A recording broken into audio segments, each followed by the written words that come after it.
kim ki şirkət açmaq istəyir, daha çox iki növə şirkət açmasının iki növünə üstünlük verir. Birincisi, səhv mühasibatlıq hesablamaqda səhv göstərdisə, o bütün məsuliyyət sizin üzərindədirsə. Polşada leqal qala bilirəm, düzdür? Amma xaricə mən çıxmaq ehtimalım, icazə yoxdur. Yəni Polşadan qıraq, Almaniya misal üçün Avropa daxili. Bir çox adam bunu bilmir.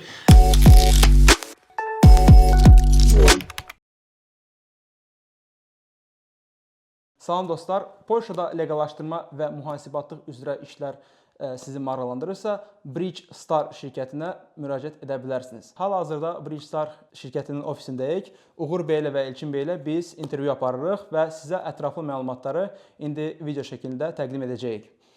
Uğur bəy, zəhmət olmasa şirkət haqqında məlumat verə bilərsiniz? Bridge Star şirkəti 2 ildən artıqdır ki, Polşada fəaliyyət göstərən bir şirkətdir.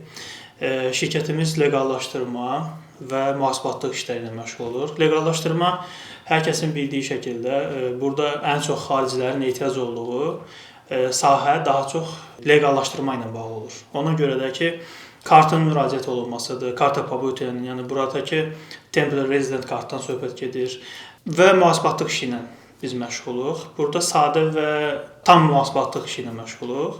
Və yeni ekibimizə Elçin bəy də qoşuldu, mühasibatlıq işi ilə bağlı. Ekibimizin yeni üzvü də Elçin bəydir. Elçin bəy, siz nə deyə bilərsiniz? Mən mühasibat xidmətləri ilə bağlı qısa məlumat vermək istəyirəm. Yəni burada bir çox xaricilər var ki, hansı ki, mühasibat xidmətlərinə ehtiyac var şirkət yaradanda. Şirkət yaradanda da mühasibat xidmətləri artıq bir qaydadır ki, hər bir şirkətin mühasibat xidmətləri olsun və bizdə burada hal-hazırda biz belə deyim, daha çox xaricilərə burada xidmət edirik. Çünki müvafiq xidmətləri almaq üçün polyak dili ilə bağlı yaranan problemlərlə əlaqədar olaraq, hansı ki, bəziləri daha detallı bilmir qanunları, o yüzden biz daha çox mühasibat xidmətlərində xaricilərə xidmət göstəririk. Elçin bəy, sualım olacaq. Yəni xaricilər demişkən, sırf Azərbaycanlılar yoxsa ümumiyyətlə fərqi yoxdur? İstənilən bir ölkənin vətəndaşı Polşada əgər hansısa bir şirkət açıb fəaliyyət göstərirsə, ona mühasib lazım olacaq və ya mühasibat xidmətdə göstərən bir şirkət. Bəli. Əslində bütün belə də xaricilər burada kim ki şirkət açmaq istəyir, daha çox iki növə şirkət açmasının iki növünə üstünlük verir. Birincisi, fərdi şəxs olaraq şirkət yaradılması. Fərdi şəxs olaraq şirkət yaradanda burada artıq həmin şəxsin daimi oturum kartının və yaxud tələbə kimi oturum kartının olması vacibdir. Bu halda mühasibatlığı özü də apara bilir həmin şəxs, sadə mühasibatlıq olur və yaxud hansısa bir şirkətlə müqavilə bağlayıb, konsaltant şirkətlə müqavilə bağlayıb mühasibatlığını apara bilər. Amma bir də var ki, digər bir növ var, daha çox xaricilərin şirkət açdıqları növ. Bu spolkadır. Yəni bunun sadəcə Azərbaycanda tərcüməsi qısa şəkildə desək, məhdud məsuliyyətli cəmiyyətdir. Bu məhdud məsuliyyətli cəmiyyətlərdə mühasibatlığın aparılması isə məcburidir və bunu şirkət daxilində hər hansı bir mühasib və yaxud kənardan hər hansı mühasibat xidmətləri verən konsaltant şirkətindən müqavilə payı xarici şirkətlər bunu həyata keçirməlidir. Bizim şirkətdə hər iki mühasibatlıq növü həyata keçirilir. Həm sadə, bayaq qeyd etdiyim kimi fərdi şəxslər üçün, həm də tam mühasibatlıq, hansı ki qeyd etdiyim kimi məhdud məsuliyyətli cəmiyyətlər üçün tam mühasibatlıq xidməti həyata keçirilir. Çox super. Dostlar, özümdən bir məsələni qeyd edim ki, əgər siz hansısa bir şirkət qurursunuz, şəxsi ya da ki, MMC qurursunuzsa, dövlətdə bir qanun var ki, fərqi yoxdur. Siz fərdi sahibkarsınız yoxsa şirkətsiz. Əgər siz hansısa bir səhv mühasibatlıq hesablamaqda səhv göstərdisə, o bütün məsuliyyət sizin üzərindədirsə. Əgər mühasibat şirkəti varsa sizdə ya da ki, mühasibatda işləyən bir nəfər varsa, məsuliyyət onların üzərindən, sizin üzərinizdən onun üzərinə düşür. Onu nəzərə alın. Leqallaşdırma ilə bağlı sualım olacaq. Yəni, bu proses neçə müddətə çəkir? Misal üçün kimsə müraciət elədi, müraciətdən birinci gündən və karta pobyutanın alınmasına kimi nə qədər vaxt gedir təxminən? İlk öncə bunu deyim ki, Polşada ərazilər ştatlar olaraq bölünür və hər ştatın da özünün prosedurun vaxtı özünə görə dəyişir. Varşavada müddət 6 ay, 9 ay çəkir. Prosedur ilk öncə bu şəkildə olur. Prosedurun birinci aşaması deyək ki, elektron və yaxud da ki, poçt üzərindən siz müraciət edirsiniz. Legal olduğunuz son günə qədər müraciət edirsiniz. Müraciət edib poçtla edəsəniz əgər, poçt biraz daha uzun müddət çəkir.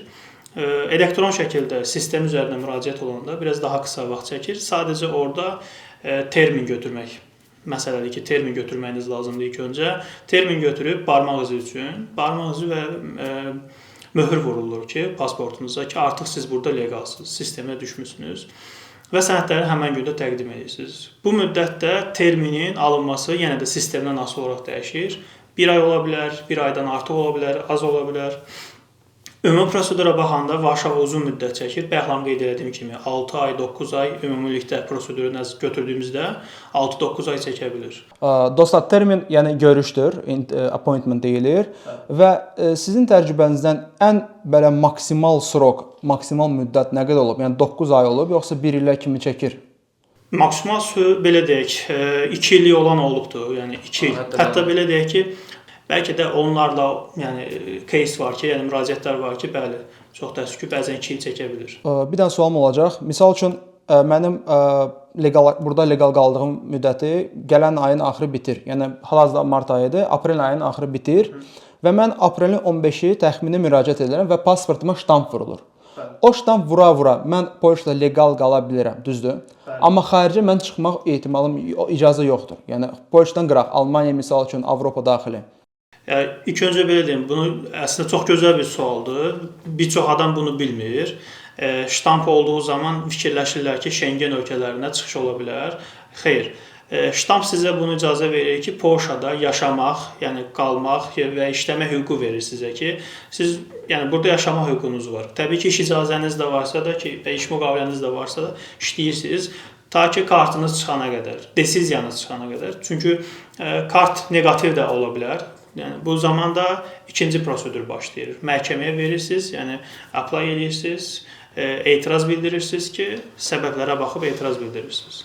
Yəni dostlar, etiraz almamaq üçün mütəxəssislərə müraciət edin, Bridgestar şirkətinə yaxınlaşın və sizə bütün prosesi köməkli yardım edəcəklər və siz 100% müsbət nəticə əldə edə bilərsiniz. Belə bir sual olacaq. Bura misal üçün hər hansı bir ölkədən bura nə tərsə düşüblər vətəndaşlar, hansı bir ölkənin vətəndaşları nə tərsə bilinməyən, hal-hazırda Polşadadır. Turistik vizadır, yəni hansı başqa vizadır. O viza ilə bağlı burada karta pobuta müraciət etmək olar. Orada da şərtlər yenə dəyişir. Deyək ki, turistik viza ilə gəlib vətəndaş bura və turistik viza ilə Polşada təzə bir ümumiyyətlə qanunu hər dəfə dəyişir. Hətta bunu da deyim ki, aprel ayında Milli Məclisin qəbul edəcəyi yeni bir qanun da deyim ki, tələbələrin işləmə haqqı haqqında, yəni tələbələrin iş icazəsini ləğv eləməyə fikirləşirlər və bunu aprel ayında sunmaq istəyirlər ki, ləğvi ilə bağlı səs verməyə verəcəklər. Artıq onu biz gələcək aylarda biləcəyik. Amma keçmiş ayların qanunlarında dəyişiklikləri mən sizə deyim ki, 1. Əvvəllər turist vizası ilə gəlib, standart turist vizası ilə gəlib, burada tələbi olub oturum almaq olurdu. Amma indi hal-hazırda sadəcə turistin 1 illik Şengen turist olmasına əsas gətirərək o şəkildə gəlib ancaq burada tələbə və yaxud da ki, ancaq tələbə statusu ilə belə deyim də əslində, tələbə statusu ilə karta müraciət etmək olur. Yəni sualım olacaq, turist kimi bura gəlib dərhal tələbə olmaq olar, yoxsa qayıtmalıdır öz ölkəsinə, orada vizanı dəyişməlidir, national viza almalıdır. Çünki turistik viza tiplidir. Baxın, burada belə bir məsələ var ki, bu vizanı çox nadir hallarda verirlər. Şengen ümumi Şengen vizası üçün verdikləri zaman ümumi Şengenin C vizasını, yəni turistik vizasını verildi və 1 il müddətində olması lazımdır, onun aktiv olması lazımdır. O viza ilə bəli, burada tələbə kimi müraciət edib, tələbə kimi qeydiyyatdan keçib, tələbə kimi oturuma müraciət edə bilər. Amma deyək ki, biz misal olaraq götürək bir ölkəni, məsəl üçün Almaniyanı. Almaniyanın özünün vizasını alsa, C vizasını, yəni turistik vizasını alsa, bu artıq Polşada keçərli deyil. Bunun üçün müraciət edəsə tələbə statusu ala bilər, amma oturuma müraciət edə bilməz. O tələbə sənədlərini götürüb, qəbul sənədlərini götürüb, ölkəsinə qayıdıb, bu Türkiyə vətəndaşı, Azərbaycan vətəndaşı hər ölkənin, yəni Şengendən kənarda olan hər ölkə üçün keçərlidir. Azərbaycana qayıdıb, normal səfirliyə müraciət edib, tələbə sənədləri ilə tələbə vizasını alıb gəlib burada davam edə bilər. Yəni burada belə böyük risklər yoxdur və problem yaranmır. Sadəcə geri qayıdacaq. Yəni dostlar, biləsiniz ki, yəni burada turistik viza alıb gəlib burada iş tapmaq ya da ki legallaşdırmaq çətindir. Yəni tövsiyə olunmur. Siz problemlərlə rastlaşarsınız və axırda deportasiya ola bilərsiniz. Ona görə öz ölkənizdə, yəni hal-hazırda Azərbaycanda national viza, yəni iş icazəsi ilə ya da təhsillə gəlirsiniz bura. 2 cür viza ilə gələ bilərsiniz bura. Sonra bir sualım olacaq. İnsanlar nə tövsiyə verə bilərsiniz ki, vətəndaşlara onlar imtina almasınlar? Yəni hazırdakı sənədləri toplayıb və rahat müsbət dərəcəni ala bilsinlər. Yəni nə tövsiyə verə bilərsiniz dediyiniz bu insanların müraciət statusları dəyişir. Tələbələr tələbə kimi, işçilər də işçi kimi. İşçilərin tövsiyəsi budur ki, yəni ki, şirkətlər işlədiyi yerdəki bütün sənədlər, bunlar ZOA-dır, DRA-lardır, yəni bütün sənədlərini təqdim eləsinlər, yəni ujonda təqdim eləsinlər, bələdiyyəyə təqdim eləsinlər. Tələbələr də eyni şəkildə tələbə statusunun olduğunu, ödənişin ödədiyini, hansı kursda oxuduğunu və harda qaldığını detallı şəkildə və müqavilələrinə diqqət eləsinlər. Məsəl üçün, belə deyim ki, bəzən olur ki, tələbə 3 aydan sonra kira müqaviləsi qurtarır, bitir, müqavilənin vaxtı bitir. Müqaviləni uzatmır və yaxud da uzadıldığını bələdiyyəyə xəbər vermir. Bu zaman problem yaşaya bilərlər. Buna görə yəni bunlar bəlkə də müraciət edən şəxslər üçün xırda nüanslardır, amma çox təəssüf ki, bu vaxtı uzadır və nəticə neqativ olduğu zaman təkrardan müraciət, təkrardan vaxt uzanır və deyək ki, Azərbaycana getmək istəyir yayda, tələbə burdadır. Azərbaycana getmək burada bir variant qalır ki, gedib səfirlikdən viza alıb qayıdış vizası almaq. Yəni dostlar, həmişə qeyd etdiyim kimi sənədlərinizə diqqət etirin, hamısı düz olsun. Əgər sizin sənədləriniz düzdürsə, sizin viza almaq ya da ki, rezidens permit almağın şansınız çoxdur. Təşəkkür edirəm Uğur bəy. Elçin bəy, bəs mühasibatlıqla bağlı burada polyak dilini bilməyə ehtiyac varmı, yoxsa ingilis dilində rahat international bir şirkətə düzəlmək olar? Beynəlxalq şirkətlərdə təbii ki, polyak dili şərt deyil. Siz bildiyiniz kimi biz özümüz seminarlar da təşkil etdik bununla bağlı. Hal-hazırda burada da bizim seminarlarımız olacaq. Bu həftədən etibarən davamlı şəkildə tələbələr üçün karyera seminarları həyata keçiriləcək. Əlavə olaraq, amma Polşa mühasibatlığını işləmək üçün təbii ki, burada polyak dili mütləq şərtdir. Çünki siz vergi idarəsi ilə və ZUS idarəsi ilə davamlı olaraq kontaktda olursunuz. Ona görə də polyak dili artıq burada önəmli daşıyır. Amma biz beynəlxalq şirkətlərdə işə girirsinizsə və orada işləyirsinizsə, təbii ki, orada məcburiyyət yoxdur. Bəli. Yəni dostlar, polyak dilini yəni bura gəlib orada YouTube-da mənə yazmışlar. Mən gəlib burada rus dilində danışa bilərəm ya da falan başqa dildə danışırsınız. Siz Polşaya gəlirsiniz. Polşada polyak dilidir. Yəni maksimum siz ingilis dilində bir təhər yola verə bilərsiniz. Tövsiyə edirəm ki, Azərbaycanda olaraq vaxtınız varsa polyak dilinə maraq yetirin və yavaş-yavaş onu öyrənməyə çalışın.